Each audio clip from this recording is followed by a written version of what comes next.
La Contrahistoria. Un programa presentado y dirigido por Fernando Díaz Villanueva.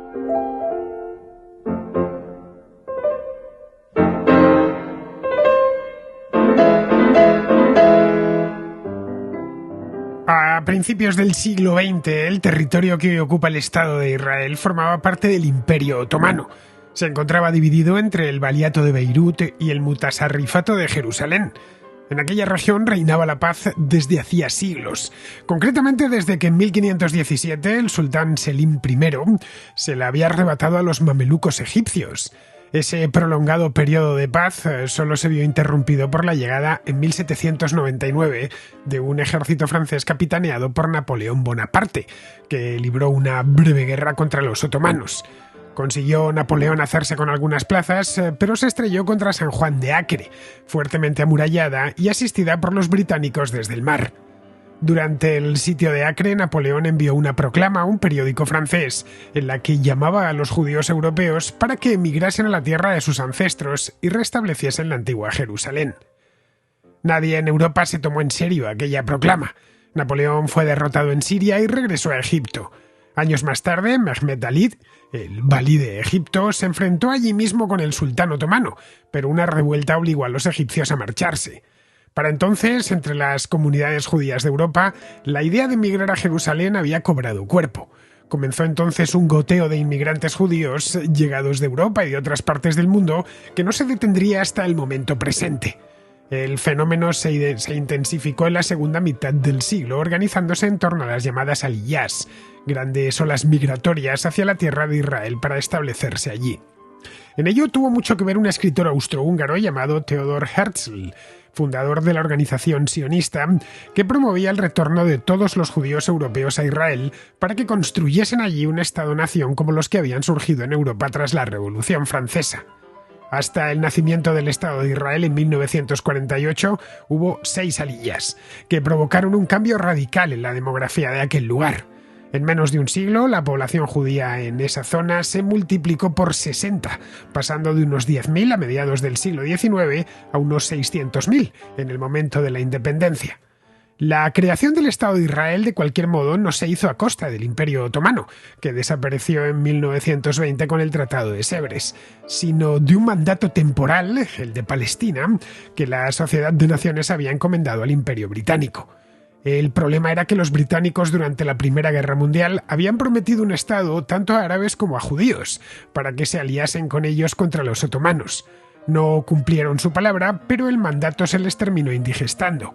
Los árabes y la creciente población judía no tardaron en llegar a las manos, poniendo así en aprietos al alto comisionado británico. Tras la Segunda Guerra Mundial y el Holocausto, la ONU buscó una solución para aquel conflicto, designando una comisión internacional que estudiase el caso. El informe de esta comisión indicaba que lo mejor era crear 2 estados, uno judío y otro árabe, conforme a un plan de partición que se votó en la Asamblea General y resultó aprobado por 33 votos a favor, 13 en contra y 10 abstenciones. Poco después, los británicos anunciaron que se marcharían. Lo harían el 14 de mayo de 1948.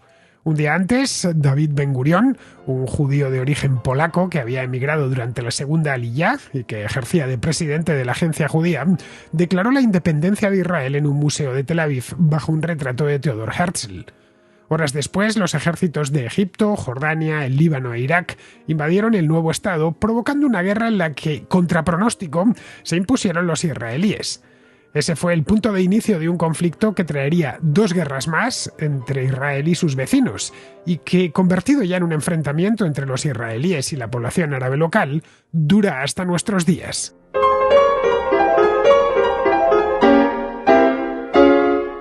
En 1917 el ejército británico expulsó a los otomanos de lo que hoy es Israel y Jordania.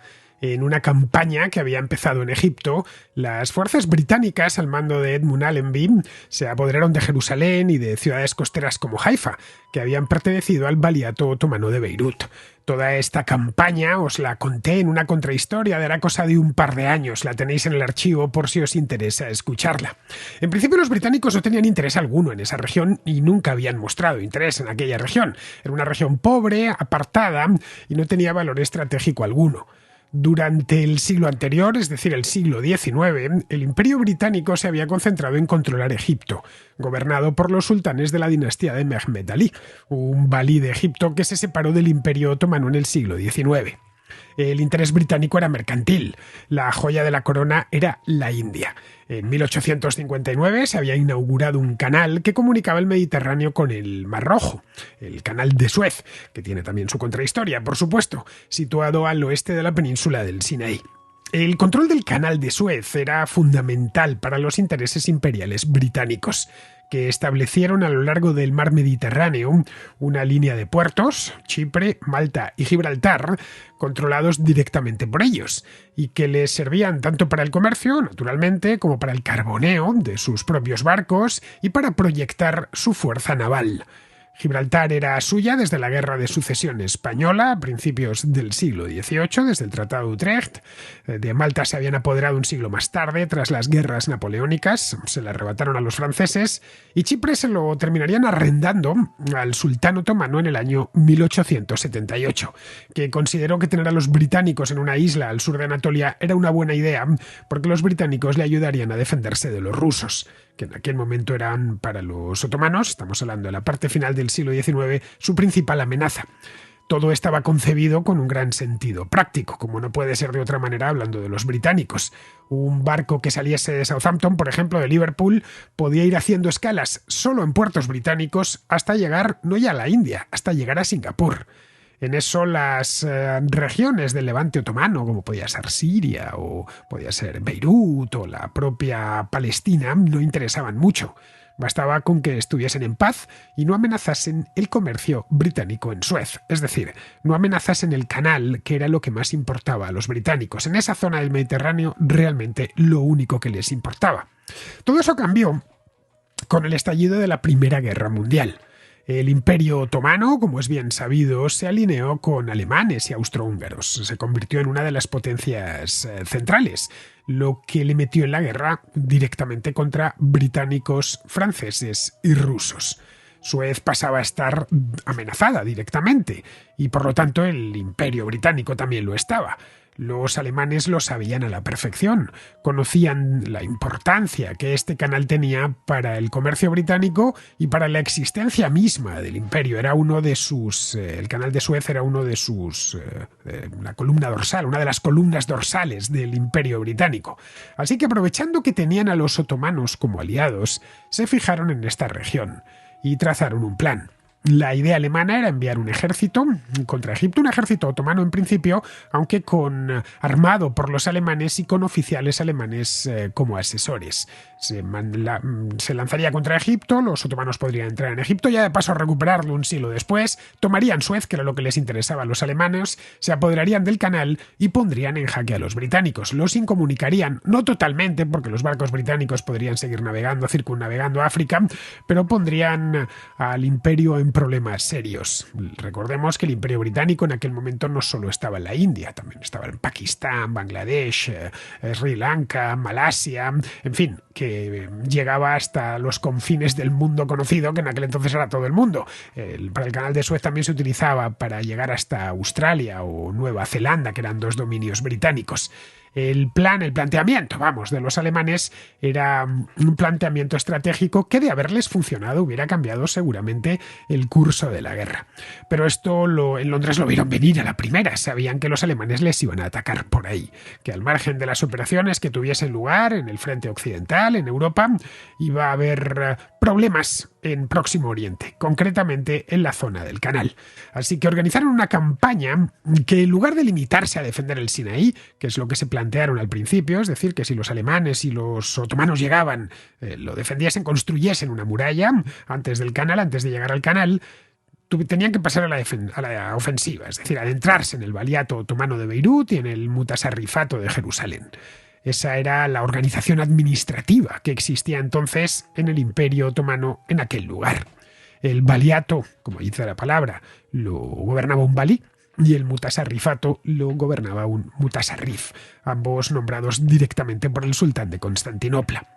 Años antes, estamos hablando del año 1917, que es cuando llegan ahí, 1916 exactamente, pero años antes de la guerra, tras la revolución de los jóvenes turcos, esto había sido en 1908, se planteó incluso dentro del Imperio Otomano, la idea de convertir el mutasarrifato de Jerusalén en un valiato. El valiato era la subdivisión administrativa mayor en tiempos del Imperio Otomano. Era el equivalente a las provincias, para que nos hagamos una idea.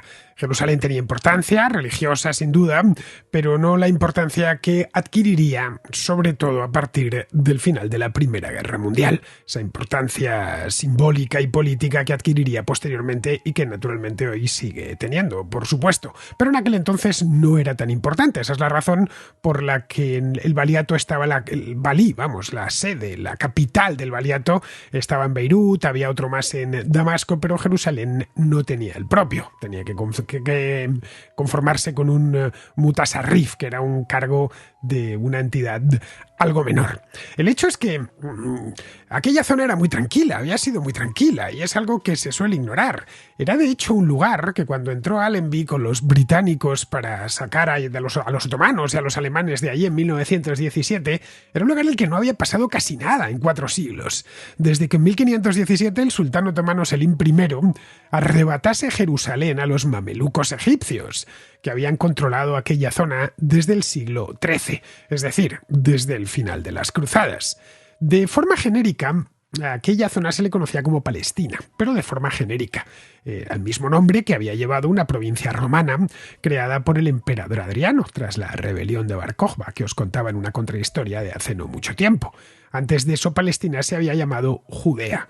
Pero esa rebelión, la de Bar Kokhba, empujó a Roma a borrar ese nombre, porque el deseo de los romanos era que después de 3 rebeliones, de 3 guerras, pues era borrar todo recuerdo de los judíos, incluyendo el nombre.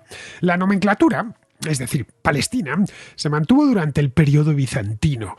Llegó a haber 3 Palestinas en el Imperio Romano de Oriente, la Palestina, digamos, la principal, ¿no? La Palestina prima, la secunda y la tertia. Como veis, tampoco le daban ningún significado específico, llegaron a numerarlas incluso. La Palestina tertia se llamaba, eso sí, también Palestina salutaris. La primera tenía su capital en Cesarea Marítima, la segunda en Escitópolis, que hoy es una ciudad que se llama, un pueblo que se llama Bet Shean, que está a orillas del río Jordán, y la tercera en Petra, en lo que había sido la Arabia pétrea romana. Jerusalén, que había sido reconstruida por completo en tiempos de Adriano, ni siquiera ya era capital de aquellas provincias. La conquista musulmana del siglo VII reorganizó el mapa de la zona. Palestina perdió su condición provincial, o las palestinas perdieron su condición provincial, y se integraron dentro de una nueva provincia, la provincia de Levante, pero eso sí, como un simple distrito militar, que se llamaba ese distrito Filastín, que es Palestina, en árabe, vamos. Pero el Filastín de los omeyas y luego posteriormente de los abasíes no era solo Jerusalén y poco más, y alrededores, ¿no? Jerusalén, parte de la costa del Mediterráneo y el Mar Muerto, es decir, una parte pequeña de un país que ya de por sí es pequeño, como es el actual Israel. El resto lo incluyeron dentro del distrito de Damasco. Tanto Filastín como partes del distrito de Damasco pasaron a conformar, tiempo después, el Reino Cruzado de Jerusalén. Esto fue en el año 1099. Este reino cruzado, primero con capital en Jerusalén y luego cuando le sacaron de allí ya en Tiro y posteriormente en San Juan de Acre, sobreviviría casi 2 siglos, hasta que los cruzados abandonaron aquella tierra en el año 1291, tras el fracaso de la Novena Cruzada. Eso les obligó ya a replegarse en San Juan de Acre y se retiraron de esa ciudad en 1291. Pasó entonces a la dinastía Ayubí, la de Saladino, para que nos hagamos una idea, y luego ya al Imperio Otomano. La historia de Tierra Santa ha sido, como veis, agitada, como toda la del Viejo Mundo, pero no tanto como la historia de Italia o la historia de la misma España. Ha habido prolongados periodos de paz. El último de ellos, el otomano, que duró nada menos que 4 siglos. Es decir, que mientras Europa se desangraba en guerras religiosas, en conflictos civiles de todo tipo, en guerras dinásticas entre las distintas casas reales, en guerras coloniales en América y en otras partes del mundo, mientras todo eso sucedía, la antigua Palestina romana y bizantina, reconvertida ya en parte de un valiato otomano, vivía en la paz más absoluta. Una paz solo rota de vez en cuando por algún problemilla menor, como la revuelta drusa del año 1660 o un emirato efímero, muy efímero, de un jeque llamado Zahir al-Umar en 1768. Eso fue todo lo que hubo que lamentar durante esos 4 siglos. De modo que esa idea comúnmente aceptada de que Tierra Santa lleva 2000 años en guerra es mentira. Los periodos de paz han sido mucho más duraderos que los periodos de guerra y agitación, pero es común que tendamos, es natural, es humano, a extrapolar lo último que ha pasado y eso echarlo hacia atrás, y nos hacemos, claro, pues ideas equivocadas. Lo último que ha pasado en la antigua Judea y Palestina romana es lo que todos ya bien sabemos, un agrio enfrentamiento entre los judíos que empezaron a llegar a mediados del siglo XIX y los árabes de aquella región, tanto los de la propia Palestina como los de los estados que se conformaron en el siglo XX. Ese conflicto es un conflicto muy reciente en términos históricos, es un conflicto que tiene apenas 100 años, pero que ha llegado hasta que sigue en nuestros días todavía operativo, y esa es la idea que nos lleva a pensar que los habitantes de Palestina llevan nada menos que 2 milenios en guerra.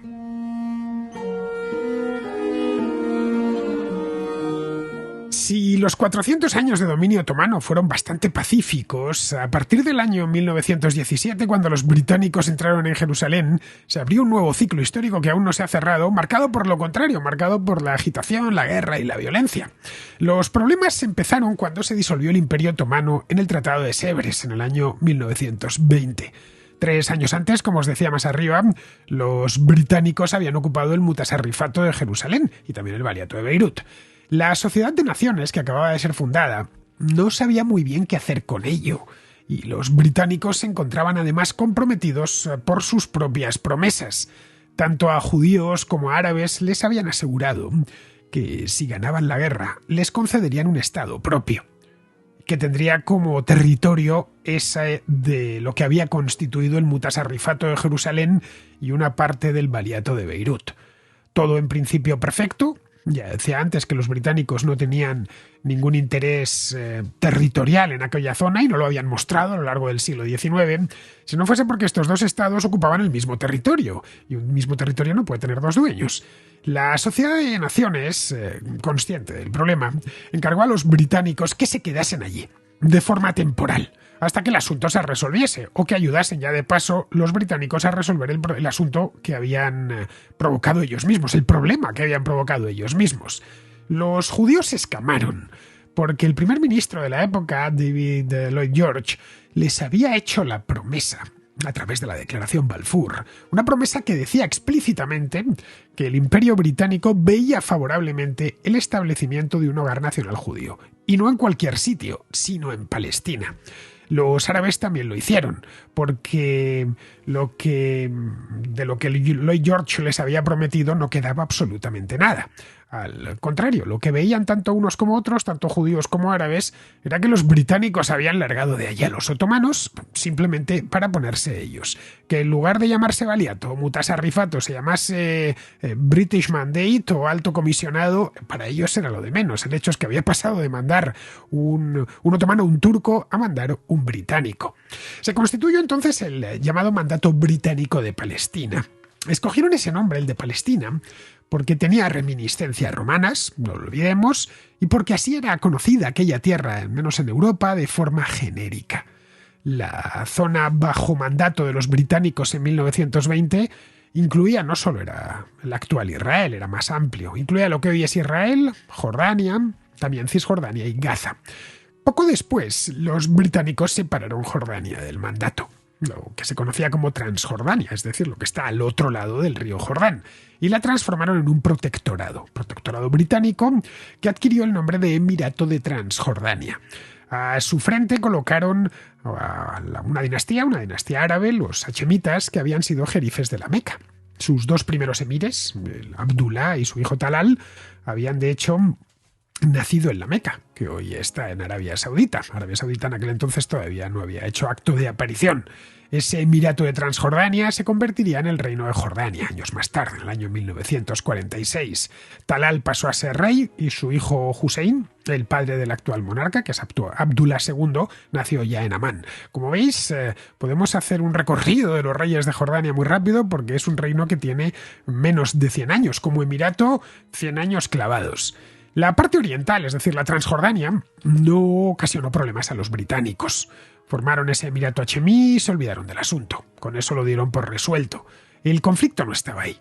El conflicto estaba en la parte occidental, es decir, al otro lado, en la ribera derecha, si nos ponemos en el sentido en el que fluye el río del río Jordán. Porque allí no solo había árabes, había todo tipo de población. Había población cristiana, muchísima, tanto locales, cristianos locales, que siempre habían estado ahí, incluso en el periodo otomano y anteriormente, como cristianos occidentales, que habían ido hasta allí y se habían establecido y que custodiaban los santos lugares. En Israel, o el Israel de nuestros días, hay muchísima población cristiana. Y luego estaban los judíos, que habían ido llegando desde mediados del siglo XIX.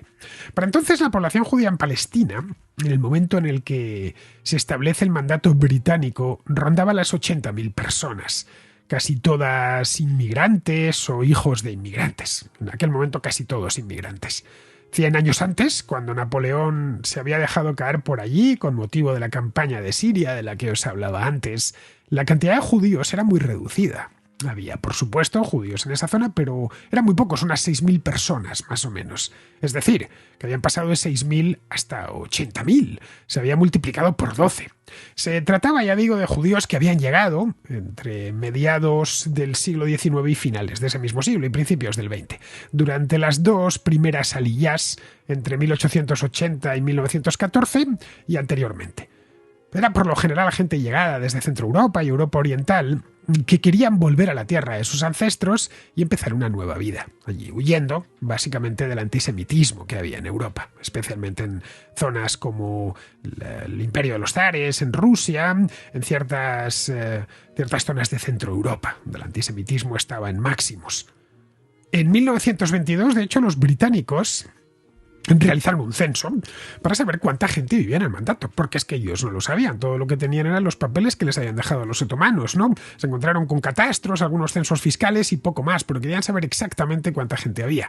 Descubrieron que en el año 22 había 750.000 habitantes en esa parte del mandato. La otra parte la separaron un poco después. 590.000 de esos 750.000 eran musulmanes, 83.000 judíos, 73.000 cristianos, 7.000 drusos y unos cientos de sikhs, de Bahá'í, de samaritanos. Resumiendo, que hace aproximadamente un siglo, solo el 11% de la población de esa zona era judía. Poco antes, en el año 1919, había dado comienzo la tercera aliyá. En 1924 dio comienzo la cuarta aliyá y en 1929 la quinta aliyá. En apenas 10 años, los primeros 10 años del mandato británico, la población judía se incrementó notablemente. Pasó, como os decía antes, de unos 80.000, 83.000 en el año 22 a 200.000. Eso inevitablemente trajo problemas.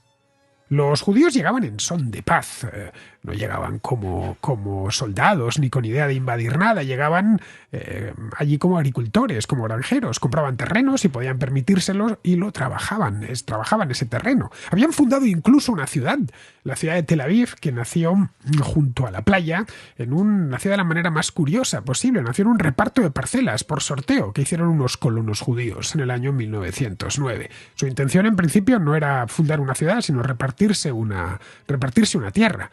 Unos años más tarde, aquel enclave había tenido éxito y tenía ya 2.000 habitantes. Y en 1925 se constituyó un municipio habitado, en aquel entonces, y los británicos se encargaron de contar, por 15.000 judíos y un puñado de cristianos y musulmanes.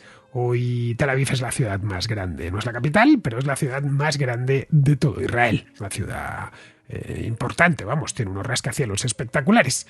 Un centro económico además de primera, uno de los principales de Próximo Oriente. Los árabes del lugar os preguntaréis qué pensaban de todo esto. Pues al principio no lo veían mal. veían la llegada de estos judíos con buenos ojos, porque venían a trabajar la tierra, a fin de cuentas, ¿no? Y no faltaba tampoco espacio. En aquel momento, como hemos visto, en aquel entonces, en lo que hoy aproximadamente se correspondería con Israel, y hoy tiene 9 millones de habitantes, pues había eso, 750.000 habitantes. Es de los lugares del mundo donde la población se ha incrementado de forma más acusada en los últimos 100 años. Ha sido ese rinconcito del Mediterráneo.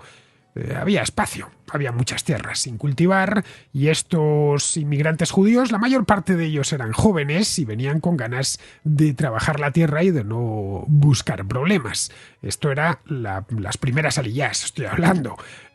Pero a partir de la tercera ya, sobre todo cuando entraron los británicos, empezaron a incomodarse. Cada vez eran más, eran muchísimos, y compraban más tierras, en las que además no solían emplear a la población local, empleaban a los propios judíos que iban llegando, a los que ya estaban allí.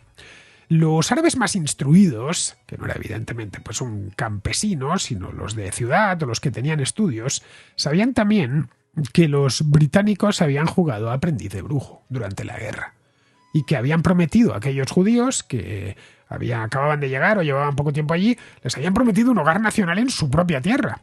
Winston Churchill, que en aquel entonces era secretario de Estado para las colonias, les tranquilizó, asegurándoles que su intención no era crear un Estado judío. Esto, por supuesto, se lo dijo a espaldas de los judíos. Pero las dos aliyás de los años 20, la del 24 y la del 29, decían lo contrario. No sabemos si están o no están siguen con la intención de crear un hogar nacional judío aquí, pero no hacen más que llegar judíos de Europa. En la tercera, entre 1919 y 1923, llegaron básicamente a Europa Oriental 40.000 judíos. En la cuarta, entre 1924 y 1929, llegaron más de 80.000, casi todos provenientes de Polonia, de la Unión Soviética y del Báltico. Llegaban allí y se ponían a trabajar para otros judíos. Si hacían fortuna, compraban tierras y levantaban asentamientos. En algunos casos, asentamientos comunales que dieron en llamarse kibbutz, que eran unas granjas igualitarias en las que todos los que trabajaban, vivían y trabajaban en ella, se consideraban iguales y era una propiedad comunal. Una de estas ideas un tanto utópicas de los primeros judíos en Israel y que ha llegado hasta nuestros días todavía. Hoy hay kibbutz y algunos son kibbutz realmente grandes. No todos los judíos que llegaban hasta esa zona, hasta el mandato británico de Palestina, se metían en un kibbutz. Otros directamente trabajaban la tierra por su cuenta y vendían su excedente y se integraban dentro del mercado local. Pero algunos iban con una idea más, un planteamiento más ideológico de la inmigración y efectivamente se integraron dentro de kibbutz. En 1929, tras la culminación de la cuarta aliyá, la situación ya se estaba tornando insostenible y empezaron los enfrentamientos entre judíos y musulmanes. Ese año se produjeron una serie de enfrentamientos en la ciudad de Hebrón, en los que murieron un centenar de árabes y otro centenar de judíos, y a los británicos aquello les pillaba en el medio. Para ellos era un problema. Realmente Palestina les importaba muy poco. Estaban allí por mandato de la Sociedad de Naciones y sobre todo para que ninguna otra potencia se adueñase de ese territorio y amenazase Suez. Pero lo que pasase entre judíos y árabes les importaba entre poco y nada. Para los judíos y los árabes, los británicos eran esencialmente unos intrusos en su tierra, que ni siquiera sabían mantener el orden como habían hecho los otomanos durante siglos.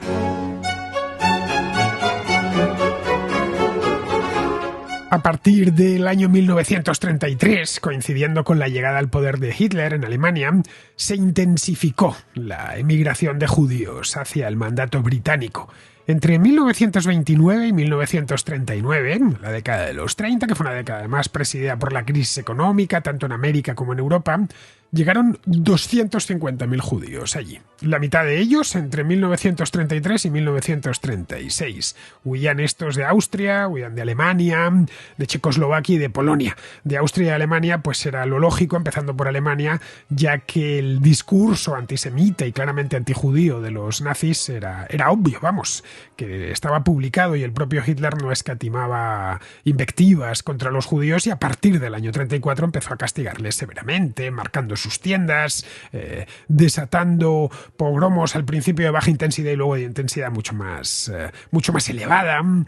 Tenían miedo y tenían razón en tener miedo. Algunos trataron de largarse con lo opuesto, otros esperaron a que los nazis no fuesen más que un mal sueño que habían tenido los alemanes y que se pasasen rápido, pero el régimen nazi se consolidó e incluso se extendió por Austria. Los judíos checoslovacos también lo vieron, que estaban allí cerquita, vieron que de una manera u otra iban a terminar entrando los alemanes, y lo mismo pasó con los polacos. Las autoridades británicas del mandato estaban desesperadas, no sabían qué hacer. En 1936, de hecho, les estalló otra revuelta árabe, lo que obligó al alto comisionado británico ya a imponer restricciones a la inmigración judía. Pero eso no frenó el éxodo, ya que el que no podía emigrar de forma legal y registrarse al llegar, lo hacía de forma clandestina. Una vez allí, se confundía con la ya numerosa población judía que había, cambiaba su nombre, se ponía a trabajar y empezaba de nuevo. De hecho, era muy común que cuando llegaban estos emigrantes desde Europa, estos emigrantes judíos cambiaban los nombres y se ponían, o los apellidos, y se ponían nombres más que sonasen más al hebreo y no tanto, pues muchas veces al alemán o al polaco. Así que era imposible seguirles la pista. Una vez estaban allí, eran ilocalizables. Luego tenían otro elemento que los hacía especialmente amenazantes para la población local, y era que estos judíos que llegaban de Europa estaban por un lado cargados de ilusión y tenían ganas de empezar a construir su propio mundo, y cuanto antes mejor, y le echaban un montón de horas en el trabajo. Tenían una vocación de empezar de nuevo que les fascinaba. No solo eso, sino es que además, como eran casi todos muy jóvenes, chicos de 18, de 19, de 20 años, tenían muchos hijos. Casi todos eran gente joven en edad de procrear. Las restricciones a la inmigración se reflejaron en un libro, el libro blanco británico del 39, pero que se demostró que no servía para nada, que seguían entrando judíos. En 1939, la sexta Aliyá, la llamada Bet Aliyá, ya esta fue totalmente clandestina, estaba en pleno apogeo. Pero ese mismo año estalló la guerra en Europa. El Reino Unido se sintió de pronto amenazado directamente. De pronto en el verano de 1940 estaba sometido a bombardeos desde la costa de Normandía. Los alemanes habían ocupado no solo Checoslovaquia, que la habían troceado antes, sino también Polonia, algunos países escandinavos como Dinamarca o Noruega, habían ocupado los Países Bajos, habían ocupado Bélgica, Francia completa. Italia se había puesto de su lado en la guerra y había entrado en la guerra de su lado en junio de 1940. Y estaban en ese momento, se veía a los británicos, que los siguientes en caer serían ellos. Vamos, que el Reino Unido temía por su propia supervivencia. De manera que los problemas que tuviesen en el mandato, que habían sido muchos durante los años 30, pasaron no ya a no ser prioritarios, que por supuesto no lo eran. En el momento en que estalló la guerra, lo que sucediese en Palestina les importaba muy poco, sino que directamente ni lo miraban. De manera que durante la guerra siguieron llegando judíos a Palestina. Las autoridades británicas locales trataban de controlarlo, pero nada más. La preocupación de los británicos en aquel lugar del mundo volvía a ser el Canal de Suez, que era tan importante como en la Primera Guerra Mundial. Temían, y además con razón, y la operación se terminó produciendo, que los alemanes junto a los italianos avanzasen desde Libia, que era una colonia italiana, ocupasen Egipto y alcanzasen el Canal de Suez. Lo que había que reforzar, por lo tanto, no era tanto el mandato británico de Palestina como el propio Egipto, cosa que hicieron en el acto. Incluso salieron al encuentro del combinado italo-alemán, la guerra sin odio, de la que os hablaba aquí en una contrahistoria de hace ya un tiempo, ¿no?, entre Rommel y Montgomery. Esto les llevó a fijarse en esa zona, pero no exactamente en el mandato, que había quedado de nuevo postergado en un rincón. Además, el heredero del Imperio Otomano, que era la República de Turquía, se mantuvo neutral durante la guerra, no se metió en problemas y, por lo tanto, no había nada que temer que les llegase desde el norte. Al norte del mandato estaba otro mandato, en este caso francés, que era el de Siria y el Líbano. No tenían en principio nada de lo que preocuparse, así que lo dejaron, simplemente. No pasarían cosas, pero estaban sucediendo cosas mucho más importantes. Los judíos que llegaban nuevos, unos lo hacían por mar, la mayoría, y otros incluso hacían el viaje desde Europa, por tierra, atravesando Turquía y Siria. La cuestión era llegar allí y ponerse a salvo. En la Europa ocupada por los nazis, ya especialmente a partir del año 40, se había abierto el infierno para ellos. No es que les exigiesen un impuesto especial, no es que les pintasen la tienda y les marcasen con una estrella de David, o les obligasen a circular con un brazalete amarillo en el brazo. No, es que les estaban eliminando. Les recluían en guetos, como los que habían abierto en Polonia, y luego posteriormente los conducían a campos de trabajo y de exterminio. En los 2 primeros años aquello a los judíos que quedaban en Europa les pilló de sorpresa. Luego, cuando las noticias de los campos de concentración empezaron a extenderse ya por toda Europa, ya se lo empezaron a creer y algunos, especialmente de los países donde todavía no habían entrado, se plantearon largarse cuanto antes. Vamos, que había que huir de allí a cualquier coste. Unos lo hicieron a Estados Unidos, que era un destino tradicional de la inmigración no ya judía, sino europea, o a Argentina, lo mismo. Esa es la razón por la que hay comunidades en Estados Unidos, es una comunidad importante, en Argentina también lo ha sido a lo largo del último siglo. Pero habían puesto ya tanto estadounidenses como argentinos algunos filtros a la inmigración, sobre todo a partir de los años 20 y 30. Otros huyeron a Suecia o a España a través de conductos diplomáticos y otros tantos se marcharon a Palestina, a pesar de que las autoridades británicas habían prohibido terminantemente la inmigración, pero les daba igual. En 1945, al terminar la guerra, conocidos ya y documentados todos los horrores del Holocausto y con el continente completamente devastado, una oleada gigantesca de inmigrantes judíos se echó al Mediterráneo en busca de la tierra prometida. En este caso sabían a la perfección lo que les había sucedido, se consideraban muy afortunados por haber sobrevivido al Holocausto y además en Europa poco tenían que hacer. En algunos lugares porque no les querían, como les había sucedido por ejemplo en lugares como Polonia o la Unión Soviética, y sabían que no les querían. En otros lugares porque no tenían dónde volver. Las ciudades alemanas, por ejemplo, habían quedado completamente devastadas y había que reconstruirlas. Y no querían, evidentemente, después de lo que habían pasado, volver al país que les había perpetrado semejante atrocidad contra ellos. No era un lugar de promisión el continente europeo en aquel momento, en 1945. Estaba saliendo gente en todas las direcciones, especialmente hacia América. Los judíos no eran nada extraño. En 1945-46, el que podía permitirse el lujo de marcharse de Europa se marchaba sin dudarlo.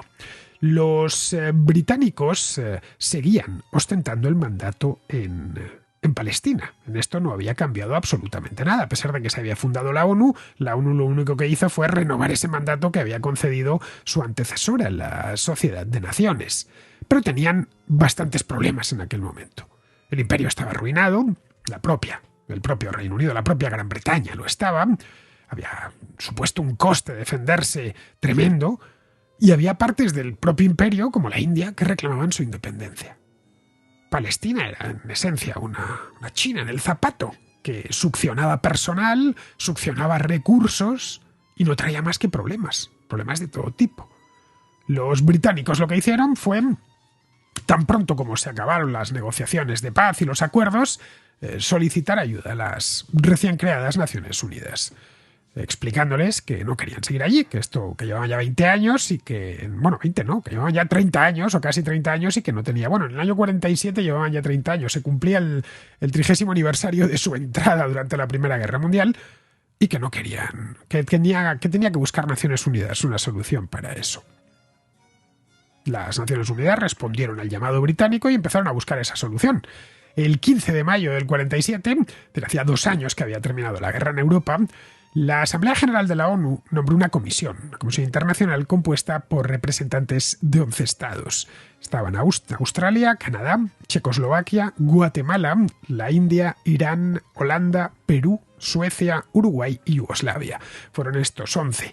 Como veis, no había entre ellos ninguna gran potencia. La idea era que la comisión fuese lo más neutral posible y no barriese para casa. Así que ninguna de las grandes potencias, desde luego, no estaba ni el Reino Unido, ni Francia, ni la Unión Soviética, ni Estados Unidos, estaba representada. Tras 5 semanas de estudios sobre el terreno, los comisionados fueron personalmente hasta Israel y estuvieron recorriéndolo, Palestina, el mandato británico de Palestina, recorriéndolo de punta a punta, reuniéndose con los distintos grupos. Tras ello, remitieron un informe a la Asamblea General de la ONU. Esto fue en el mes de septiembre de 1947. El informe proponía 2 posibilidades. La primera era un Estado palestino, común que compartiesen árabes y judíos. Ya le pondrían nombre, no sabían cuál sería, pero un estado que estuviese allí. Es decir, el mandato británico de Palestina convertido en un estado independiente con la población que había ya allí, los árabes que ya vivían, los judíos que ya vivían y la población cristiana, y que encontrasen el modo de ponerse de acuerdo y de repartirse las distintas áreas de poder. Esta era la primera idea que propusieron. La segunda era un plan de partición, con unión arancelaria entre las dos zonas, entre los dos nuevos estados. Uno de los estados sería judío y el otro sería árabe. La comisión que proponía a la Asamblea General los dos planes se decantaba, es decir, votaba a favor y recomendaba el segundo. Pues habían estado allí, habían visto que las cosas no iban bien y que los judíos y los árabes tenían serios problemas de convivencia.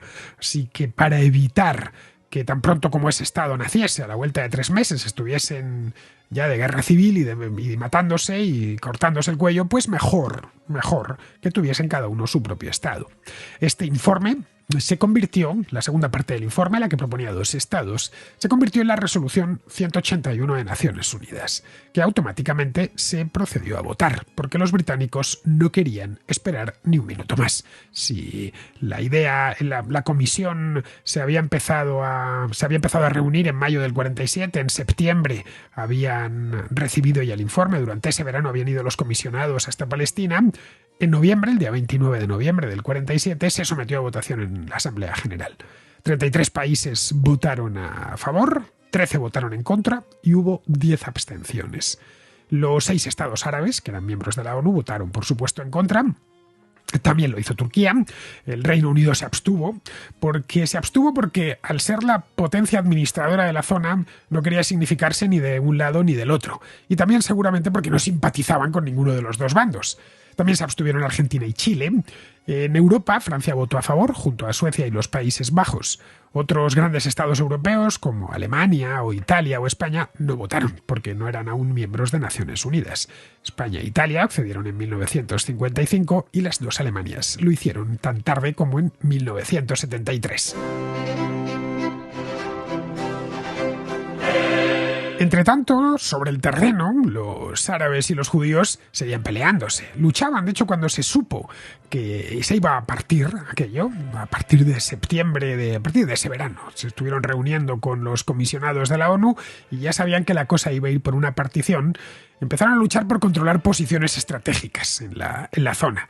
Los judíos se habían agrupado en torno a la Haganá, una organización paramilitar que fue haciéndose con el control de todo el territorio asignado por la ONU al Estado judío. Tan pronto como vieron el mapa, dijeron: tenemos que tenerlo esto controlado para el día en que entre en vigor.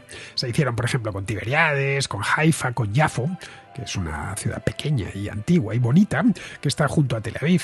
La violencia era común, tanto entre ellos, entre árabes y palestinos, como hacia los británicos, que sufrían atentados terroristas. El más grave de todos ellos tuvo lugar en Jerusalén en julio de 1946, cuando el Irgun, que era una banda terrorista que habían creado los colonos judíos, puso una bomba en el Hotel Rey David de Jerusalén, matando a 91 personas. Os preguntaréis por qué pusieron una bomba en un hotel. Bueno, es que era un hotel y algo más que un hotel. Aparte de hotel, ahí estaba, en un anexo, estaba el cuartel general británico, estaba el gobierno, también el gobernador. Aquella fue la gota que colmó el vaso para los británicos. De hecho, después del atentado al rey David es cuando empujaron a la ONU para que se buscase una solución cuanto antes.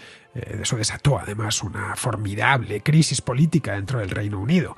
En Westminster, los conservadores, que acababan de salir del poder, culparon a los laboristas de Clement Attlee de no defender el cuartel general de las fuerzas británicas en Jerusalén y de ser incapaces de mantener el orden en el mandato. A principios del 48, cuando ya estaba aprobado, para aquella votación del 29 de noviembre del 47, a los británicos les había quitado un peso de encima. Y a partir de ahí sabían que era cuestión de muy poco tiempo y que solo faltaba que anunciasen el día que se iban. Así que a principios del 48, el Reino Unido anunció a la ONU y a la comunidad internacional su intención de poner fin a su mandato en Palestina y ponerle fin a las 12 horas de la noche del 14 de mayo de ese año. En respuesta a eso, el presidente de los Estados Unidos, que era Harry Truman, hizo una declaración, la hizo a finales de marzo, en la que proponía que todavía la cosa estaba verde para crear estos dos estados. Proponía que el mandato de británico se convirtiese en un mandato de la ONU. en lugar de ir a la partición directamente, ya que según él y los propios informes que había recibido, el plan de partición iba a ser imposible de llevarse a término por medios pacíficos. Hasta ese momento, lo único que se había interpuesto entre árabes y judíos había sido el ejército británico, esa era la verdad. Eran los que tenían los responsables de que allí reinase el orden.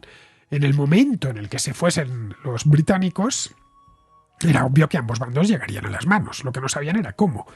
Pero Attlee no quería permanecer en Palestina ni un minuto más. Si se tenía que desgastar alguien, que se desgastase otro, pero no el ejército británico. El Reino Unido, además de la época, atravesaba una gravísima crisis económica, la de posguerra, y bueno, la India se acababa de independizar, y con la India Pakistán, en fin, todo el Raj de indios se lo acababan de perder.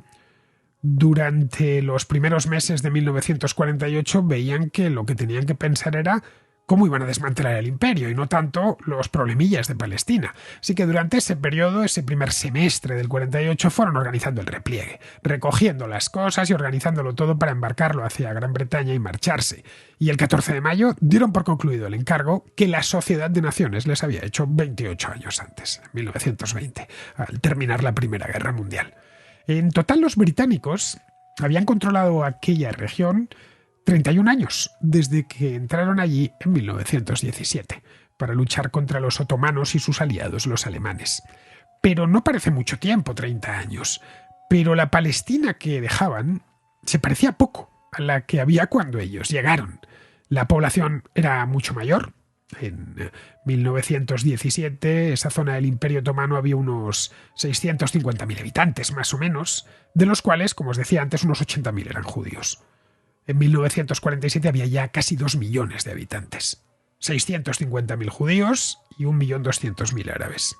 Es decir, los judíos habían pasado de ser el 10-12% de la población a ser aproximadamente un 30%. Un 30% además muy concentrado en ciertos lugares, como Jerusalén, por ejemplo, la costa del Mediterráneo, que era el lugar donde se encontraba Tel Aviv. Esos 650.000 judíos tenían su propia organización y hasta un líder carismático, David Ben Gurión, un judío nacido en la Polonia rusa en 1886, que había emigrado a la Siria otomana en 1906, cuando tenía 20 años. Este fue uno de los que se cambiaron el nombre. Su apellido no era Gurión, era Grün, como verde en alemán. Allí en Palestina prosperó y se convirtió en presidente de la agencia judía, que la había creado Jabotinsky unos años antes. Era una organización fundada en 1923 con la idea de representar a los colonos judíos ante las autoridades británicas. Esa agencia sería el embrión del nuevo Estado, del mismo modo que la Haganah sería el embrión de su ejército. Fue David Ben Gurión, en calidad de presidente de la agencia judía, el encargado de declarar la independencia del nuevo Estado judío, conforme a la resolución 181 de la ONU. Pasaría a llamarse Eretz Israel, o Tierra de Israel, que es como se traduce Eretz. Esto de Israel era un término con el que los judíos conocían el lugar de sus ancestros de manera genérica, es el lugar del que les habían sacado los romanos entre el primer y el segundo siglo de nuestra era, después de 3 guerras. Y lo reivindicaban de esta manera.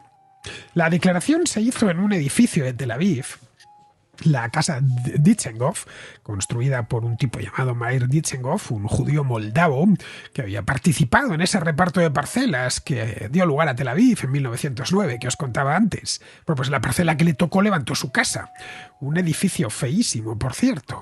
Es como una caja de zapatos con unos ventanucos alargados que más parece una prisión que un domicilio. Años después, Dizengoff se debió cansar de vivir allí, no me extraña, y donó el edificio al ayuntamiento de Tel Aviv para que lo convirtiese el edificio en un museo. Pues allí, en ese museo, fue donde Ben Gurión leyó la declaración, bajo un retrato de Theodor Herzl, que había muerto pues, en 1904, es decir, 44 años antes. Había muerto en Austria, eso sí.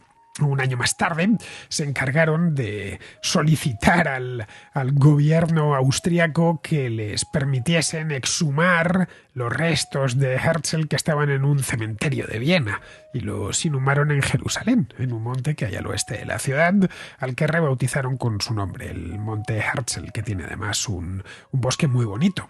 a los alemanes y a los austriacos les debe llamar la atención que uno de los lugares más importantes de toda Jerusalén, porque además de ser donde está enterrado Herzl, hay un cementerio para héroes de guerra, para presidentes, para primeros ministros, no sé si habrá algún presidente también de Israel. Es un lugar de recreo, además, y esparcimiento para los jerosolimitanos. Bueno, pues les debe llamar la atención que un lugar tan importante se llama Monte Corazoncito, que eso mismo significa Herzl en alemán.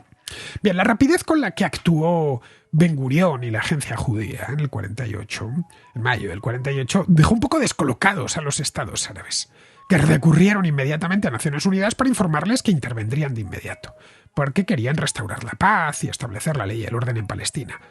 Cosa que los británicos ya no iban a hacer porque se iban y la ONU no parecía dispuesta a hacer como había pedido el presidente de Estados Unidos, establecer algo parecido a una fuerza de paz o una administración directamente. Bien, ese mismo día los ejércitos de Egipto, del Líbano, de Siria, de Jordania y de Irak invadieron lo que acababa de dejar de ser el mandato británico de Palestina. Y esto marcó el comienzo de la guerra árabe-israelí del año 1948. La recién creada Fuerza de Defensa de Israel, cuyo germen había sido la Haganá, como os comentaba antes, rechazó la ofensiva árabe y después de derrotarles a todos, extendió sus fronteras más allá de la partición original de la ONU. En diciembre de 1948 fue una guerra rápida. Todas las guerras, las tres grandes guerras entre árabes e israelíes han sido rapidísimas. Esta duró unos pocos meses, pues a finales del 48 Israel controlaba, de hecho, la mayor parte del antiguo mandato de Palestina al oeste del río Jordán. Solo quedaron dos porciones. Una zona montañosa sobre las montañas de Judea y la ribera occidental del Jordán, que pasó a llamarse Cisjordania. En inglés se le conoce como West Bank, es decir, el banco oeste del Jordán, que fue anexionada directamente a Jordania, y una pequeña franja costera en la costa suroeste en torno a la ciudad de Gaza, que se anexionó a Egipto. El plan de la ONU preveía, por ejemplo, que Jerusalén se convirtiese en una ciudad internacional, pero quedó dividida. El centro histórico y los lugares sagrados del Islam, del cristianismo y del judaísmo quedaron del lado jordano. La parte occidental de la ciudad fue anexionada a Israel. Y convertida en su capital, por cierto. Las potencias árabes habían pedido previamente, antes de realizar el ataque, que abandonasen a los habitantes locales, ¿no? A los árabes de las zonas asignadas a Israel, que abandonasen sus casas, que después de la guerra, como la iban a ganar seguro porque eran muchos frente a los judíos, que eran pocos, las recuperarían sin problemas. Pero no sucedió nada de eso. De un día para otro, unos 700.000 árabes se convirtieron en refugiados, que tanto jordanos como egipcios, sirios y libaneses tuvieron que acoger. La guerra llegó a su fin, el 48, estoy hablando, con la firma de unos acuerdos de armisticio que se firmaron el año siguiente entre Israel y todos estos estados árabes. La situación de los judíos en estos estados árabes empezó a empeorar. Lógicamente, se habían convertido en enemigos. Estas comunidades judías, algunas muy numerosas, como la que había en Alepo, por ejemplo, como la que había en Alejandría, la que había en algunas históricas, los judíos de Alejandría. Pensad que parte del Evangelio está escrito ahí en Alejandría, la de Adén, incluso en Yemen, que eso estaba controlado por los británicos todavía, empezaron a ver que les estaban persiguiendo. Hubo enfrentamientos, hubo disturbios. En Libia, por ejemplo, tan pronto como se independizó, pues le quitaron la ciudadanía a los judíos que había allí. En Irak también, allí fueron incluso sus propiedades confiscadas. Egipto expulsó a la mayor parte de su comunidad judía, esto tardaría un poco más tras la guerra de Suez del 56. Argelia negó la ciudadanía a todos los ciudadanos franceses, por supuesto, incluyendo naturalmente a los judíos, después de la independencia en el 62. Esto motivó que se produjese algo así como una sexta aliyá, esta vez procedente del mundo árabe. A lo largo de la siguiente década, la primera década de independencia, la década de los 50, llegaron a Israel unas 800.000 personas que se integraron como ciudadanos de pleno derecho en el nuevo Estado. Este fue uno de los desafíos principales que enfrentó el nuevo Estado. Sabían que eran pocos, pero que tenían que ser muchos porque había muchos judíos repartidos por el mundo. Y su idea, desde el principio, la idea fundacional es que ese iba a ser el hogar de los judíos de todo el mundo. Quedaban judíos en el norte de África, por supuesto, en Oriente Medio y Próximo Oriente, quedaban un montón de judíos todavía en Europa que no habían salido, quedaban judíos muchísimos en América, tanto en el norte como en el sur. La idea era que todos afluyesen y fuesen hasta Israel para establecerse así. Si no querían hacerlo, eran libres, evidentemente, pero tenían el derecho a hacerlo, tenían el derecho de retorno. De hecho, hay un ministerio en Israel que se dedica esencialmente a eso, a que, no sé cómo se llama, creo que Ministerio de Aliyá o algo así, es decir, de las migraciones, ¿no? De los judíos que hay repartidos por el mundo que pueden ir a Israel en el momento y adquirir la nacionalidad en el momento en el que lo deseen. En esta de los años 50, no solo llegaron los provenientes de Oriente Medio. Hubo más aliyás en otros momentos de la segunda mitad del siglo. Por ejemplo, cuando cayó la Unión Soviética y el bloque del Este, llegaron muchísimos. Esto ya hay que irse a finales del siglo XX. Pero es tan concreto. Una parte considerable venía de Oriente Medio y del norte de África, pero también siguieron llegando judíos de Europa y de América. Especialmente jóvenes que veían en el Estado de Israel una utopía igualitaria. Los judíos de Europa habían llegado después de la Segunda Guerra Mundial hasta allí con la idea de que estaban muriéndose de hambre en Europa y además que solo estar allí ya era peligroso. Pero a los judíos americanos no les iba mal. Vivían en países ricos como era Estados Unidos o Argentina, con grandes expectativas de futuro. Pero muchos viajaron y se establecieron en Israel en esta época. La razón muy a menudo era esa. Veían en Israel una utopía, un Estado que había que construir desde cero. Así que unos lo hicieron por convicción, otros porque no les quedó más remedio, o simplemente porque se habían convertido en apátridas, como os comentaba antes. Argelia les había negado la ciudadanía, Libia también, Irak también, Egipto les había expulsado y les dejó, pues sin tener ningún sitio donde ir, y fueron a Israel. Respecto a los árabes del mandato, corrieron muy distinta suerte. Los que se quedaron en sus casas en el año 48 se convirtieron en ciudadanos israelíes de confesión musulmana. Sigue habiendo una comunidad muy grande de israelíes musulmanes, tan grande como que son 1 millón de personas. Los que se fueron pasaron a ser refugiados. Los refugiados palestinos de hoy son descendientes de aquellos que se fueron. Los israelíes, evidentemente, pues echan la culpa a los árabes y los árabes a los israelíes. El hecho es que no pudieron volver porque Israel no les dejó hacerlo, ya que temían que se convirtiesen en una quinta columna de los estados árabes. Muchos de ellos habían salido por indicación de esos estados, otros fueron expulsados durante la guerra por los israelíes, pero el nuevo estado no se fiaba de ellos. Si hemos tenido que expulsarlos nosotros o han salido por su propio pie porque se lo ha dicho Egipto y Jordania, significa que no nos podemos fiar de ellos. Esa es la razón por la cual no se les permitió el regreso. El armisticio de 1949, de cualquier modo, no se transformó en un tratado de paz. Los estados árabes seguían sin reconocer a Israel. Habían perdido en esa guerra, pero no le reconocían. Pero ya a partir de ahí se lo tomaron con más calma. En 1956, Egipto cerró el estrecho de Tirán a los barcos israelíes y bloqueó el Golfo de Aqaba. Israel accede al mar por 2 sitios distintos. Uno es el mar Mediterráneo, donde tiene una costa muy larga, y otro trocito de costa pequeño que está en el Golfo de Aqaba, que es parte del Mar Rojo. Bueno, pues cerró ese estrecho. Unos meses después, esto fue el 26 de julio de 1956, el gobierno egipcio, que lo presidía un tipo llamado Gamal Abdel Nasser, nacionalizó la compañía del Canal de Suez y cerró el canal a la navegación israelí. Israel respondió el 29 de octubre invadiendo la península del Sinaí con apoyo militar británico y francés. No olvidemos que el Canal de Suez era una hechura de británicos y franceses. Sintieron que le estaban quitando algo.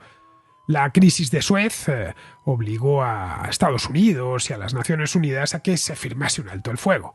Israel acordó retirarse del territorio egipcio a cambio de que Egipto aceptase la libertad de navegación por el canal y reabriese el estrecho de Tirán. Esta segunda crisis no derivó en una guerra a gran escala, pero le dio una pista a los líderes israelíes de que aquello no había terminado, que de una manera u otra se iban a encontrar en problemas mucho antes de lo que pensaban.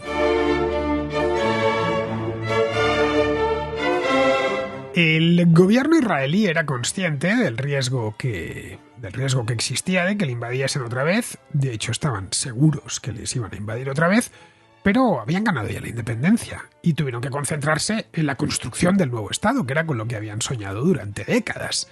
El nuevo Estado sería una democracia liberal, parecida a las de Europa Occidental, una república parlamentaria unicameral, con elecciones libres cada 4 años y una economía más o menos abierta al mundo.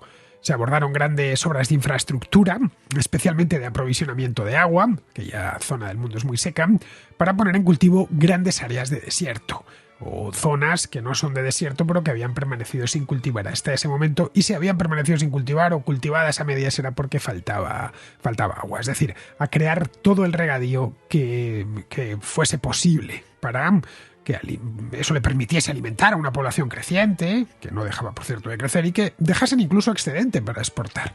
Nació en torno a estas nuevas parcelas irrigadas, nació una agroindustria importante, la del algodón, una potente industria textil que encontró rápidamente mercados de exportación en Europa. Producían allá el algodón, lo tejían y exportaban a Europa. Se amplió el puerto de Haifa, se planificó un nuevo puerto, el de Ashdod, con una gran zona industrial al sur de Tel Aviv.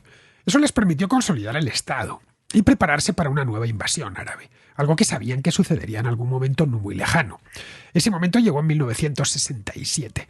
En mayo de ese año, Egipto expulsó a los observadores de la ONU, que se habían puesto después de la crisis de Suez, y desplegó a 100.000 soldados en la península del Sinaí. Volvió de nuevo a cerrar el estrecho de Tirán, en el Golfo de Aqaba, y a prohibir el transporte marítimo israelí por ahí. Por el propio canal de Suez. Es decir, lo mismo que había provocado la crisis de Suez 11 años antes. Poco después, en ese mismo mes, en mayo, Jordania firmó un tratado de defensa mutua con Egipto. Nasser ordenó a sus tropas que avanzasen hasta la línea fronteriza con Israel. Todo indicaba que el ataque era inminente. El gobierno israelí, que estaba presidido entonces por un laborista, Levi Eshkol, era un judío nacido en la actual Ucrania, que emigró con 19 años a la Palestina otomana durante la Segunda Aliyá. Bueno, pues Eshkol decidió pasar a la acción y atacar de forma preventiva, antes de que les diese tiempo a desplegarse del todo. El 5 de junio Israel pasó al ataque. La Fuerza Aérea israelí destruyó la mayor parte de la aviación egipcia en un ataque sorpresa. Luego giró hacia el este para destruir la Fuerza Aérea jordana, la de Siria y la de Irak, que se había desplazado hasta allí. En este ataque relámpago les hizo polvo a los egipcios, a los sirios y a los jordanos. Este ataque relámpago fue de hecho el elemento crucial en la victoria de Israel en esta guerra, que pasaría a ser conocida como Guerra de los 6 días. Se llama así porque duró eso mismo, duró 6 días, del 5 al 10 de junio, ambos incluidos. Los estados árabes se vieron sobrepasados pronto después de este ataque y tuvieron que ceder territorio. Al terminar las operaciones, Israel controlaba de nuevo la península del Sinaí, controlaba la Franja de Gaza, controlaba Cisjordania, habían conseguido además entrar en Jerusalén Oriental, que para ellos tenía una carga simbólica brutal porque les permitía entrar en el casco antiguo de Jerusalén. Recordemos que la crisis del 56 solo tuvo que ver con Egipto y no con Jordania. Y habían entrado también en los altos del Golán, una zona elevada junto al lago de Tiberíades. Estos los ocuparon más por motivos estratégicos que para colonizar. Desde los altos del Golán se puede atacar muy bien Galilea, desde arriba. Esa es la razón por la cual lo ocuparon y lo siguen teniendo ocupados. Los resultados de aquella guerra, de hecho, se dejan sentir hasta el día de hoy. Concluida la guerra, que fue cortísima, a finales de agosto del 67, los líderes árabes, que estaban dolidos, normal, se reunieron en Jartum, en la capital de Sudán, para discutir qué posición tomar, qué debíamos hacer ahora. Llegaron a un consenso de que, por un lado, y lo principal, no debía haber ni reconocimiento de ninguno de ellos, jamás tenían que reconocer a Israel, no iba a haber paz, ni tratado de paz, nada, ni negociaciones de ningún tipo con el Estado de Israel. Fueron los llamados 3 noes, ni reconocimiento, ni paz, ni negociación. Esto solo dejaba una opción, que era una guerra con Israel en algún momento del futuro. En lo que llegaba el nuevo ataque, los árabes se valdrían de la población árabe del interior de Israel, a quienes ya se llamaba palestinos, o se identificaban Palestina solo con la parte árabe.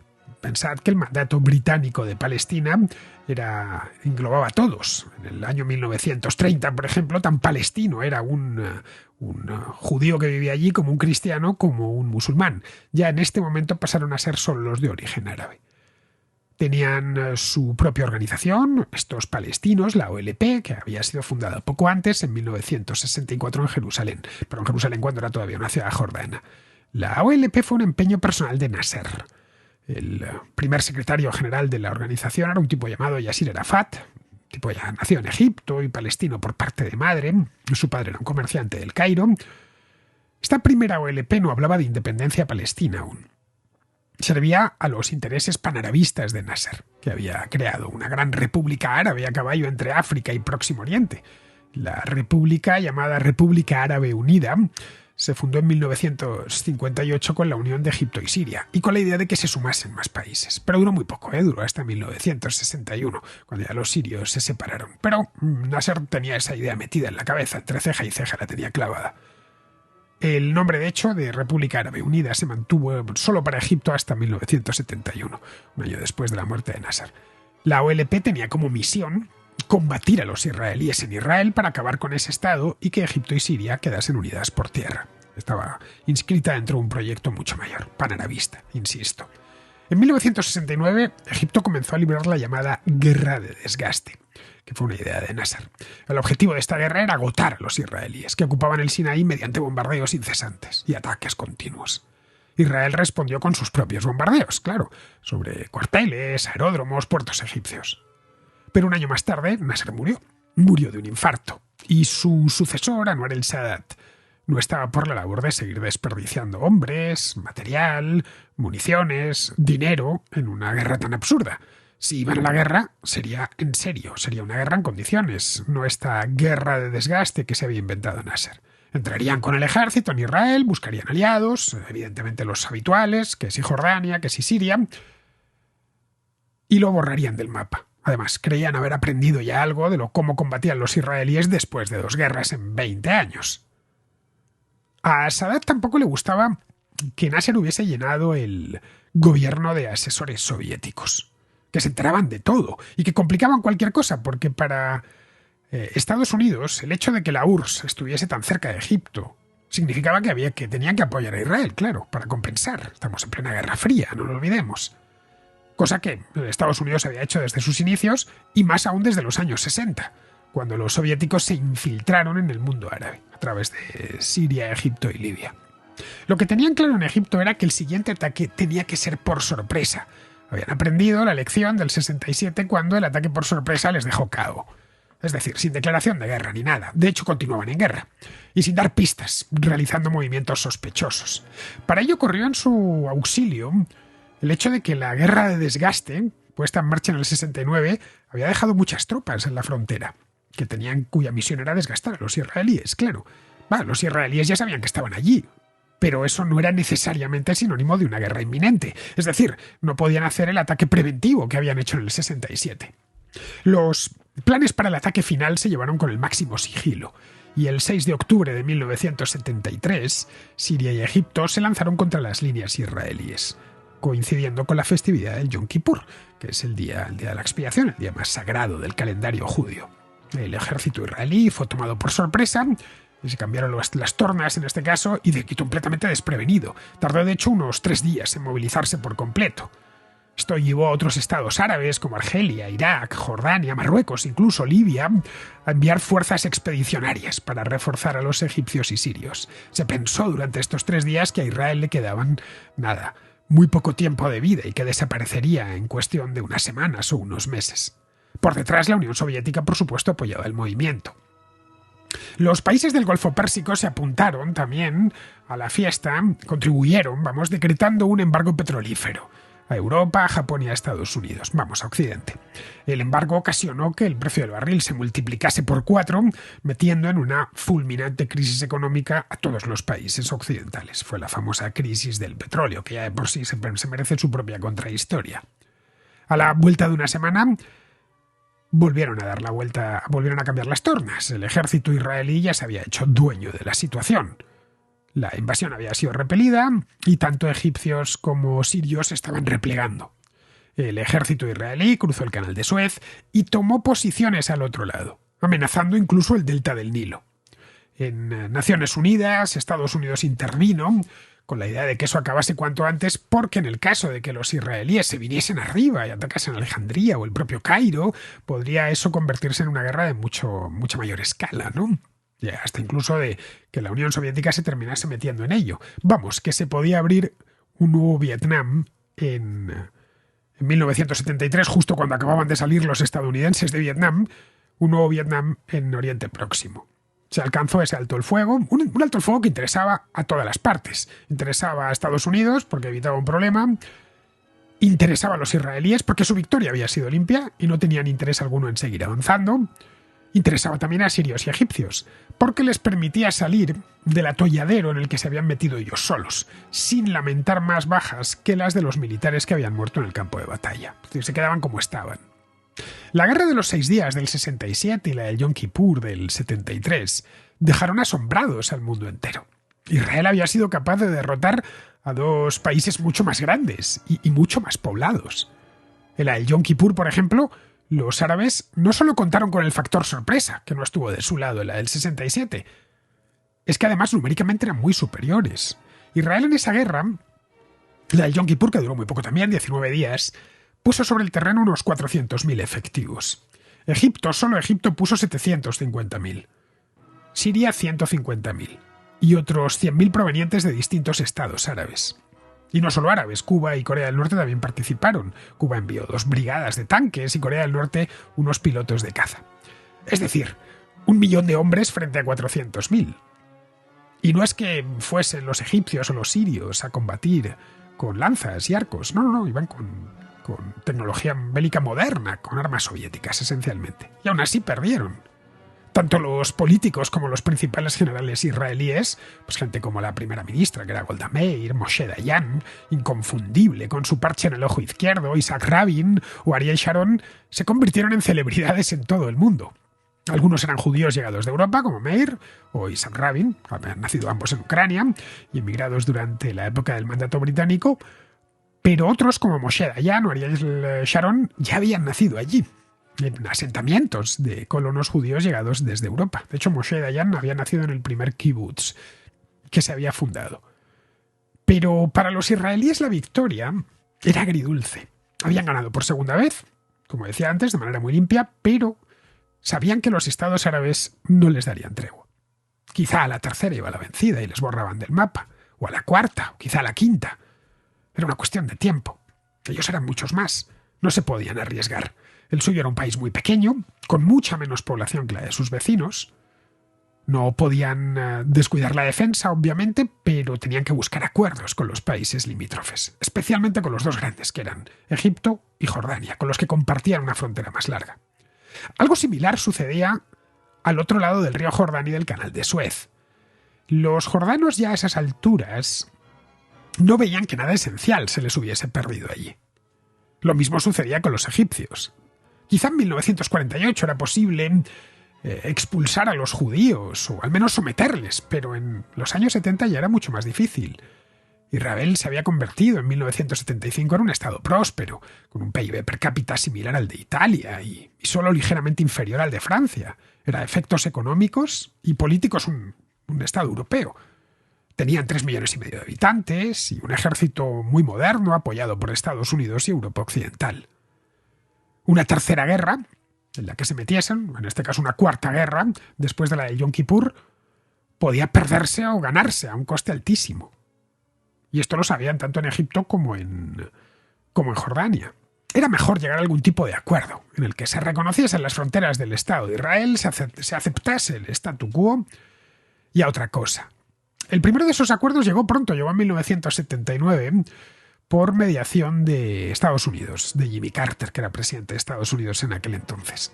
El presidente egipcio, que era Anwar el-Sadat, y el primer ministro israelí, que era Menachem Begin, establecieron contacto e iniciaron una serie de negociaciones que culminaron en los acuerdos de Camp David, que es la residencia vacacional del presidente de Estados Unidos. Israel abandonaba la península del Sinaí, que había permanecido ocupada, y a cambio obtendría el reconocimiento por parte de Egipto. El acuerdo incluía, por supuesto, el intercambio de embajadores y que tanto el estrecho de Tirán como el canal de Suez permaneciesen abiertos para los barcos israelíes. Con Jordania el acuerdo de paz se hizo esperar algo más, 15 años más. En 1994, y de nuevo auspiciado por Estados Unidos, por Bill Clinton exactamente, el rey Hussein de de Jordania y Isaac Rabin, el hijo de Talal, vamos, que hablábamos antes. Isaac Rabin suscribieron un acuerdo de paz. A Isaac Rabin lo hemos dejado como general hace un momento. Es muy común en la historia, la breve historia de Israel, del Estado de Israel, que nos encontremos a antiguos generales convertidos posteriormente, antiguos militares convertidos posteriormente luego en políticos de éxito. Isaac Rabin no es el único. Bueno, Ariel Sharon también llegó a primer ministro algo después. Bien, pues Hussein y Rabin suscribieron un acuerdo de paz, se abrieron las fronteras y se acordó también un tratado comercial para que los jordanos pudiesen exportar e importar desde los puertos israelíes del Mediterráneo. Faltaba el Líbano y Siria por el norte, pero esas dos fronteras eran mucho más cortas, también más inestables, y no había interlocutores dispuestos a llegar a acuerdos de ningún tipo. El Líbano se deslizó por una guerra civil que duró 15 años, no había con quién negociar al otro lado, de hecho tuvieron que intervenir los israelíes en el Líbano en el 82. Ahí se han mantenido los problemas hasta el día presente. Bueno, ahí en los territorios que Israel ocupó tras la Guerra de los 6 Días, en el 67, que son Cisjordania y la Franja de Gaza, habitados mayoritariamente por palestinos. Por no decir exclusivamente por palestinos. Eso daría lugar a otro conflicto que se cerró en falso en los años 90 con unos acuerdos que se firmaron en Oslo en el año 1994. Se recuperó la vieja idea de los dos estados palestinos, uno judío y otro árabe, de la Resolución 181 de Naciones Unidas de 1947. Pero ese conflicto aún no ha terminado, por lo que no es ni puede ser materia de una contrahistoria. Espero que os haya gustado esta contrahistoria dedicada a las guerras entre árabes e israelíes. No a las guerras entre palestinos e israelíes. Eso ya he dicho antes que es materia para otro tipo de programa, pero no para una contrahistoria, ya que es un proceso histórico en curso. En la contracrónica, como bien sabéis, hablo de este tema a menudo. Bien, vamos ahora al contrasello, donde esperan los contraescuchas con sus dudas, sus reflexiones y sus consultas históricas. El contrasello. El espacio de ruegos, preguntas y reflexiones de la contrahistoria. Empezamos con Adrián, que es de Argentina y que nos habla de la historiografía, o que pregunta por la historiografía sobre la conquista de América en España. Te mando este audio para felicitarte por tu programa, que es excelente, muy, muy bueno. Y tengo una sugerencia, entre sugerencia y duda y consulta. Me interesaría saber cómo es el debate historiográfico en España en relación a la conquista de América. Tuve la oportunidad de estar en Madrid y encontré un libro de María Elvira Roca, El Imperiofobia y Leyenda Negra, que me pareció excelente, sobre todo por un enfoque que le da, que tengo la impresión que al español medio lo han contaminado durante mucho tiempo con respecto a la leyenda negra, muy fuerte, sobre todo la historiografía anglosajona, con mucho interés, por supuesto, de su parte, en menospreciar lo que es el descubrimiento y la conquista. Y creo que los españoles deberían repensar, y también muchos latinoamericanos, que sobre todo han caído un poco en esta moda de empezar a ignorar o cuestionar muy fuerte lo que es la conquista, sin tener en cuenta los principios de la ciencia histórica, que es entender el hombre en su época, que vos junto con Alberto lo trabajan de manera excelente.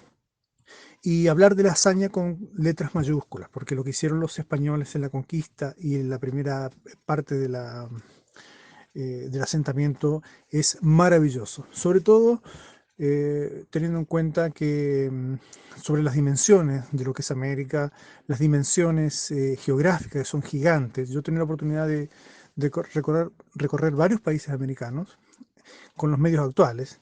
Ya cuesta mucho, pero yo me imagino y trato uno cuando viaja de entender lo que fue para estos descubridores recorrer la geografía tan enorme, el clima tan duro y quedarse, como muestra que ustedes ya lo han expresado, que solo, como un dato, solo en los primeros 50 años desde el descubrimiento de América hasta las últimas fundaciones de ciudades pasaron solo 50 años, lo que indica la voluntad de los españoles de quedarse.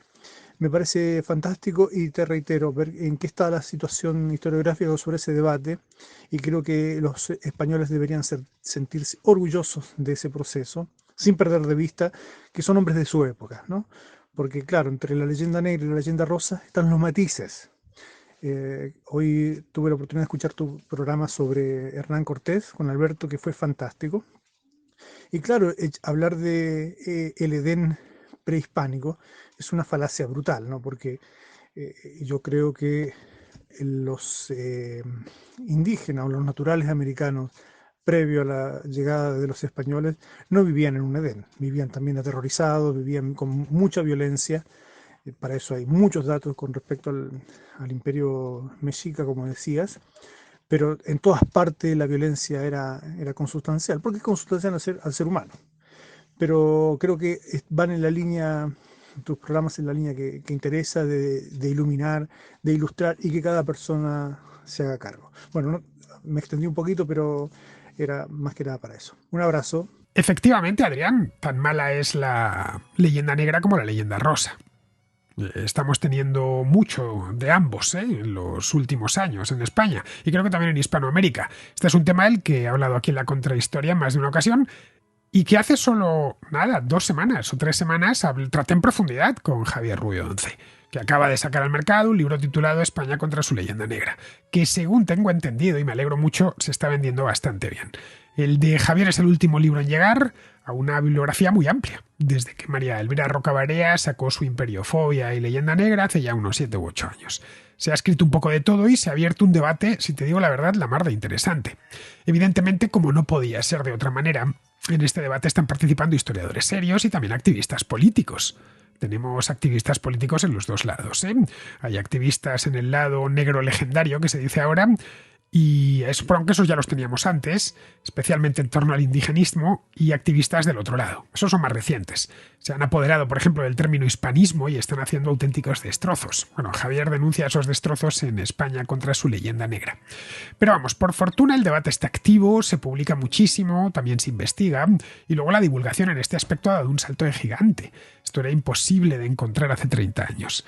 De cualquier modo, Adrián, en España el tema de la conquista de América no es algo de lo que se haya hablado mucho tradicionalmente.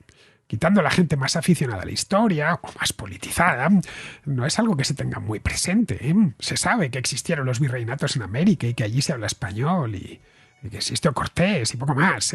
Nada más. No existe nada parecido a la idea imperial que tienen, por ejemplo, en el Reino Unido, donde no solo hay una bibliografía extensísima y en continuo crecimiento, sino que casi cualquier británico conoce los grandes hitos del Imperio británico. En España, quitando 4 lugares comunes sobre Hernán Cortés, Francisco Pizarro y los tercios de Flandes, se conoce muy poco, por parte del público general estoy hablando. Seguramente se deba a que pilla muy lejos en el tiempo. Aquellas repúblicas se independizaron hace 200 años, claro, y no hay ningún español vivo que recuerde aquellos tiempos, cosa que sí sucede con los británicos, con el Reino Unido. Lo que no hay, eso te lo digo ya, es un sentimiento de culpa generalizado por la conquista de América, ni mucho menos. Ese sentimiento de culpa lo encontramos entre los intelectuales de izquierda y sus activistas, pero no en el español de a pie. Si le vas a un español medio y le dices que los españoles mataron indios en América, pues seguramente te diga que esos españoles se quedaron allí, que son los americanos actuales, los herederos de los que mataron a esos indios, ¿no? Luego en la academia tienes grandes especialistas de este periodo, que por lo general es gente profesional dedicada a lo suyo, que no trata de hacer presentismo, es decir, de traerse el pasado al presente. Hay algunas excepciones en ambos lados, pero son las menos. No sé, si lees un artículo de un historiador, de un académico sobre Felipe II, seguramente sea aburrido, como todo el material académico, pero trata de explicarlo seriamente y en clave de aquella época y no de juzgarle. Pero bueno, ya sabes que la historia es un campo de batalla, así que unos y otros los políticos y los activistas políticos tratan de utilizar los hechos históricos en su beneficio. En líneas generales, en España la izquierda es más leyenda negrista y la derecha más leyenda rosista, por si quieres llamarlo así. Pero vamos, nadie piensa que haya que reconstruir el imperio. Los llamados hispanistas, que es propiamente un movimiento intelectual, no un movimiento popular, sí que hablan de una unión política con Hispanoamérica. Pero vamos, son muy pocos, son 4, y nadie se lo toma en serio, te lo puedo asegurar, salvo ellos, por supuesto. En América supongo que la cosa será diferente, porque allí es un consenso entre la izquierda y la derecha el hecho de que buena parte de sus problemas vienen de España. Es un chivo expiatorio, la verdad, muy útil, porque es un chivo expiatorio que no se queja y que sirve para todo. La izquierda en América es más indigenista y la derecha más republicana.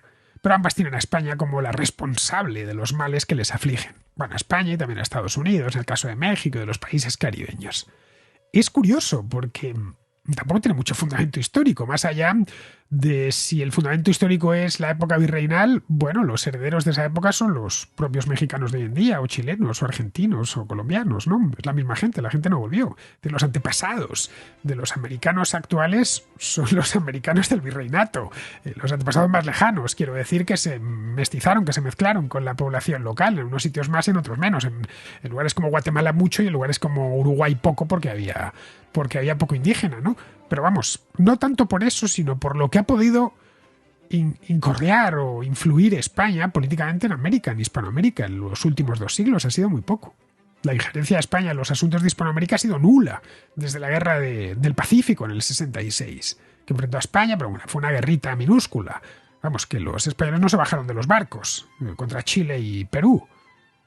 Desde entonces, y con la excepción de la guerra de Cuba, en España se ha ignorado lo que sucediese al otro lado del Atlántico y no ha tratado de influir en los acontecimientos políticos allí, más allá, pues, no sé, de enviar inmigrantes durante buena parte del siglo XX y más recientemente promover la cultura y la ayuda al desarrollo. Aquello es muy grande y yo creo que no terminamos de entenderlo bien y lo asumimos.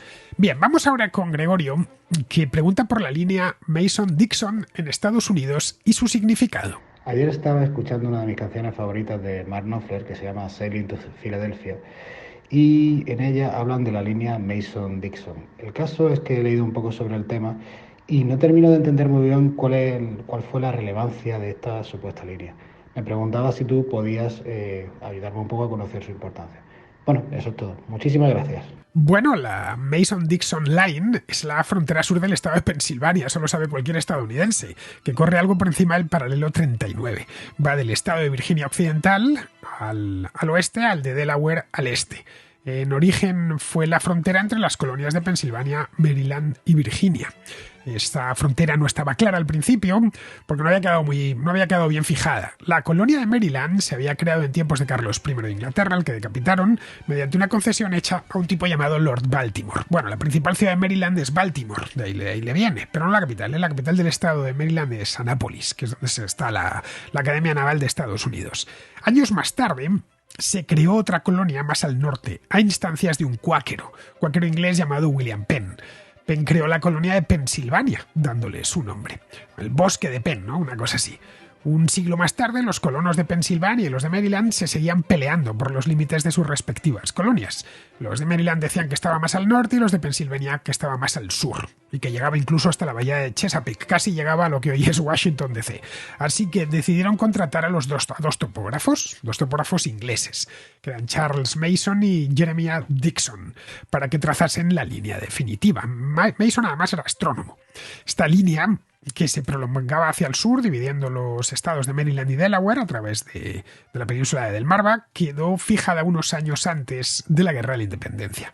Hicieron esto en torno a 1760. Y esa es la razón por la que Maryland por el norte y el este tiene una frontera completamente recta, que parece una escuadra. En principio nada especial, como ves, pero con el correr del tiempo se transformó en la frontera entre los estados en los que la esclavitud era ilegal al norte y los que era legal al sur. Es decir, en la frontera simbólica entre el norte y el sur de los primeros Estados Unidos. Eso pasó a la cultura popular y son muchas las referencias que se hacen a ella. Entre ellas el término Dixie, un apodo muy popular para el sur de Estados Unidos, que es hasta un género musical, que según parece proviene de uno de los topógrafos de la línea, de Jeremiah Dixon. En la canción de la que nos hablas, que es Sailing to Philadelphia, Mark Knopfler habla de los dos, de ambos topógrafos, insistiendo en que Dixon provenía de una localidad minera de Inglaterra cercana a Newcastle upon Tyne, que es donde nació el propio Knopfler. Por eso el estribillo dice "We are sailing to Philadelphia, a world away from the coaly Tyne", es decir, navegamos hacia Filadelfia, a un mundo de distancia del carbonero Tyne. A mediados del siglo XVIII, Filadelfia, que había sido fundada a principios de ese siglo por William Penn, era ya un puerto importante sobre el río Delaware. no muy lejos de donde Dixon y Mason dieron comienzo a trazar la línea Mason-Dixon, que es de la que estamos hablando ahora. En fin, esta canción, por cierto, de Sailing to Philadelphia, es una canción buenísima. A mí Knopfler me gusta mucho. Bien, pues con esto, con la canción de Mark Knopfler en este disco, Sailing to Philadelphia, así se llama, por cierto, un disco del año 2000 o 2001, desde hace ya más de 20 años, un disco magnífico. Vamos a terminar la contrahistoria de hoy. Espero que os haya gustado y me despido de vosotros. Hasta la próxima contrahistoria.